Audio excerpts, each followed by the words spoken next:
when we re-embody, do we have a choice of what century we come down in? Or I always thought that was the case. Like we could come down and be a hippie or go on the wagon train. Or is there any choice, or do we have to come down in the time and space of the planet? Well, it isn't a matter of what we have to do. In every case, it's a matter of what we want to do. Mm-hmm. And when you think about this continuum, this flow that we've been talking about, and you realize that even in this conversation that we're having, where you speak predominantly from your physical perspective and we are speaking from our non-physical perspective in this co-creating at its best opportunity, that together we are causing an expansion of all that is. With everything that we contemplate, we go beyond what was before. So if it was less a minute ago and it's more now, when you begin thinking in terms of time, you have to understand that it doesn't matter what time you call it. It's still the leading edge, furthest, most expansion. In other words, you're not going to go backwards. You're not going to go back to something that was before. You're always expanding forward. And that was a good answer. In other words, it really answers this business of time, because you can't, as a physical human or as non-physical energy coming forth again, you can't come forth into something that is back from where things now are. It doesn't happen. It never happens. Whoever is talking about that is misunderstanding the premise of the eternal expansion of that which we are all about. Now, it's accurate that in the same way that in your powerful now, you can ponder last year or yesterday, and in your powerful now, you can consider the future, or you can observe what's going on around you here, but you're doing it from your powerful now. The most important thing that your wonderful question evokes from us, at least it's the answer that we so much want all of you to hear, is that as you've come forth into this body and life is causing you to expand or to give birth to further rockets of desire, you can never hold yourself back from being that which you have become. And when you try, it feels awful. You got to go with your flow or you don't feel good, you see.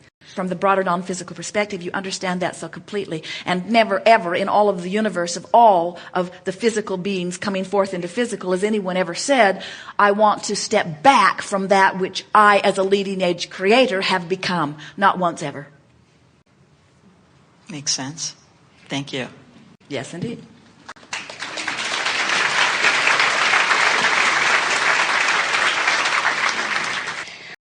Abraham, my question is for myself, but for all the people that have a hard time sleeping. I think part of it is about the mechanics of what I heard you say earlier. It was really touching to me about really accepting where I am now. Well, that will keep you awake. In other words, if life has caused you to become something more, and for whatever reason you're not letting yourself go, there's an uneasiness that's hard to deal with. Why do you want to sleep anyway? It feels good. It feels rejuvenating. Well, it is rejuvenating for this reason. Let's talk about this from the flow perspective. So from the non-physical perspective, before you came forth into this physical body, you were a stream of non-physical pure positive energy. You're flowing. And then you're born into this physical body, and in the moment that you're born, there is a subtle splitting of vibration, because now not only do you have this non-physical perspective of utter well-being, but now, even though you can't speak the words about it in your first day infancy in your little physical body, there is a splitting of your vibration. That is why babies cry when they are born. You mourn at funerals. You should mourn at birth. Much harder to be born than to die. When you croak, you go right back into pure positive energy. But as you're born into this physical body, there's a little bit of separation, just as you take on the worry of your mother, for example. So then, as you move through life experience, you go to sleep and you become one energy. You wake up, and depending upon what you're thinking about, you may, if you're afraid of something, you really have split energy. If you're worried about something, not so much. If you're optimistic, hardly split at all. When you're really in love, you're one pure positive energy stream. When you are arguing with someone, you split your energy. When you meditate, you become one stream. In fact, that's the reason we teach meditation. Is that when you meditate, you quiet your thought. When you quiet your thought, you stop any contradictory thought. When you stop any contradictory thought, you close the gap and you're offering one stream again. When you wake up, depending upon what you've been thinking about and what's most active in your vibration, you split your energy. When you go to sleep, you're one energy stream. And that is the refreshment factor. That's it. You can rest while you're sitting in the chair. You can rest while you are taking a walk. In other words, your body does not need inaction. The sleeping really is 100% the rejuvenating factor about the opportunity for you to close the vibrational gap and stop the resistance or the tug of war. Now, meditation is really a more powerful tool than sleeping, because when you meditate, you're awake, you're alert, you're aware of your vibrational relationship, and you are deliberately quieting your mind. You're deliberately focusing your mind in a way that allows the closing of the gap. While you sleep, it is happening at such an unconscious level that when you wake up, you're more likely to beat the drum of the things that you've been thinking about right where you last left it. And so, if we were standing in your physical shoes, we would begin by saying, sleeping is not what it's cracked up to be, and it's really not understood very well. And while I do like the rejuvenation of slumber, I can find rejuvenation in other ways. Have you ever heard anybody say, he sleeps like a baby? Meaning he's not worried about this and that and the other. He's not worried about how he has to pay the rent. He's not worried about who loves him and who doesn't love him. In other words, the reason that the baby can slumber so easily is because there is never that much of a gap. And if there is anything that keeps you in that restless state, it is that contradicted energy. Lie in your bed and say to yourself, whether I sleep or not, I definitely am going to relax. And then say to yourself, whether I sleep or not, I love the comfort of this wonderful bed. Say to yourself, whether I sleep or not, isn't it nice that I have this time opportunity, that I can just set everything else aside, nothing needs me right now, where I can just enjoy the comfort of this bed. And then lie there and focus upon the comfort of the bed. Focus upon what it's made of, and focus upon the way it receives your body.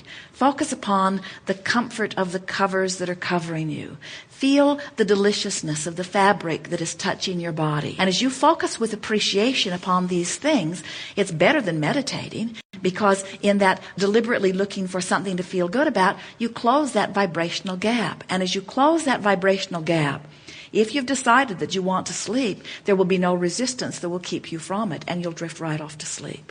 And it will be a sleep that will be restful.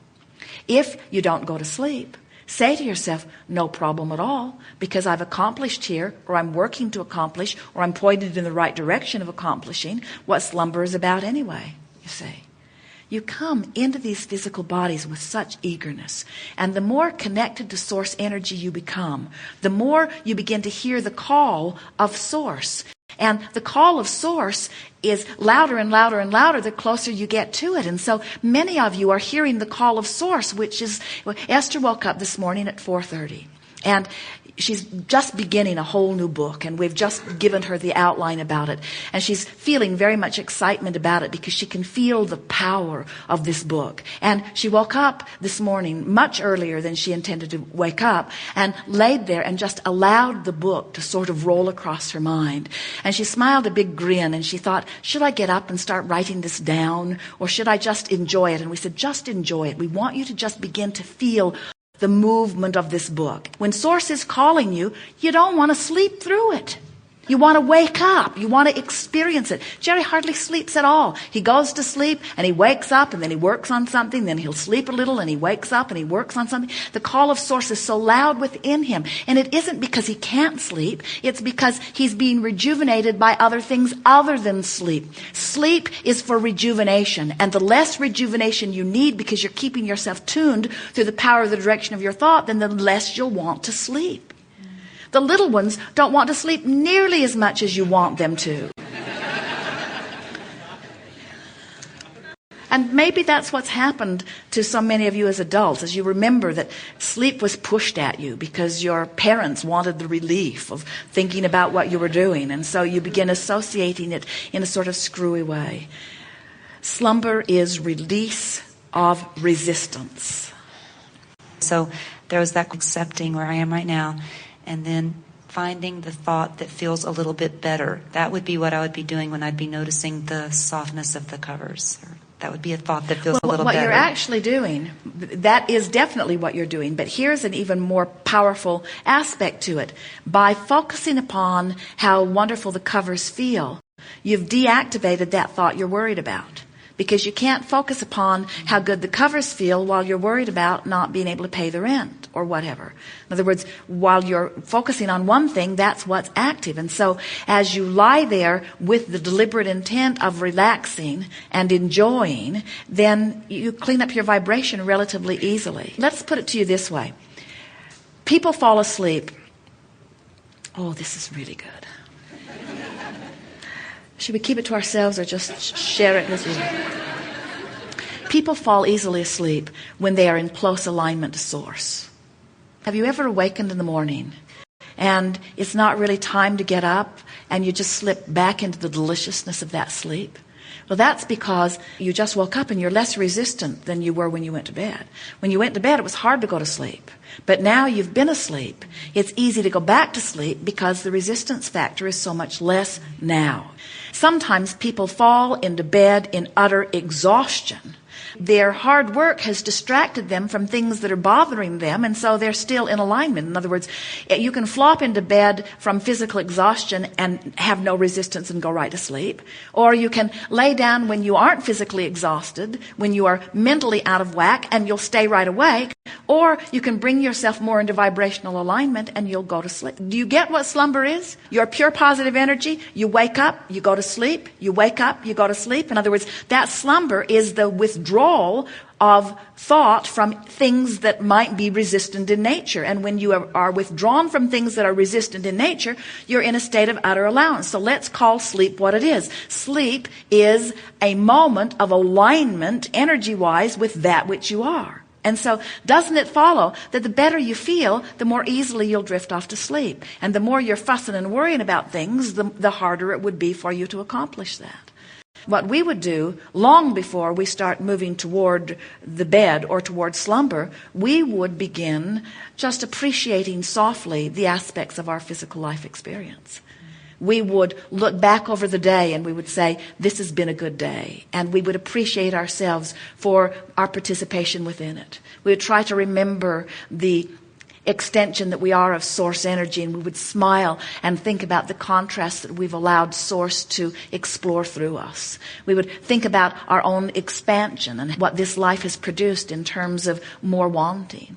We would feel proud about this day and about being alive. We would try to feel that feeling of worthiness. We would really make peace with where we are, no matter whether we accomplished a fraction of what we meant to get done that day or whether we turned the world around in that day. We would reach for thoughts of, well, I am where I am and where I am is okay. In other words, that making peace with where you are is really a powerful component in drifting off to sleep. And what you'll discover in time is that sleep will become irrelevant, because alignment will be so pervasive within your experience. And you'll find yourself sleeping. Of course you will. We are not saying that you won't sleep. It just won't be an issue anymore. Right. Yes. Thank you. Yes, indeed.